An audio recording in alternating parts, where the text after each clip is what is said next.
You had a pretty daunting challenge in front of you this last one. You had to make a film that was at one time a distinctly Twilight film, while at another time really distinct from all the other Twilight films. Yeah, that's right. Yeah. How did you want to approach that? Well, it's interesting because, you know, I did these two movies at the same time, and they're very distinct each from the other, too. You know, this is an action movie. It's sort of epic in scale because we travel around the globe and gather all these, you know, vampires, and then they meet in this big confrontation. So, you know, you just take your inspiration from what the story is telling you. So it just had a big, much more sweeping kind of visual approach than the first one that I did, for example. You know, Right. I can't speak to the others, you know.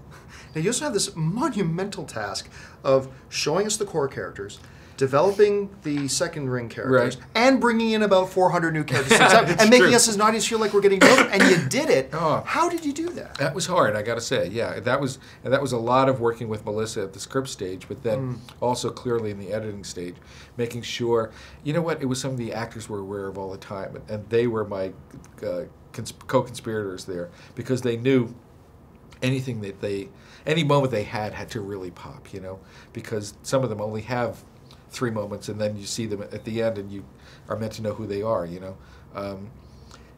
mostly it was about casting a lot of good actors. Now, whenever you're faced with a long story, we've been with Twilight for years now. Yes.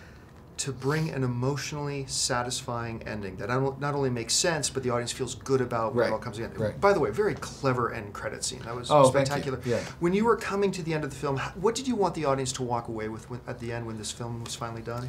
I think, you know, where it gets to, which is the simplicity of Bella and Edward's story, and the fact that it is a love story, and that it's a love story that I think is actually very resonant. You know, it's really about you know, it starts as a teenage first love, but it gets to something that's really complicated that involves family and very adult issues, and to feel that these two had made it together, I think, is the feeling of satisfaction, you know.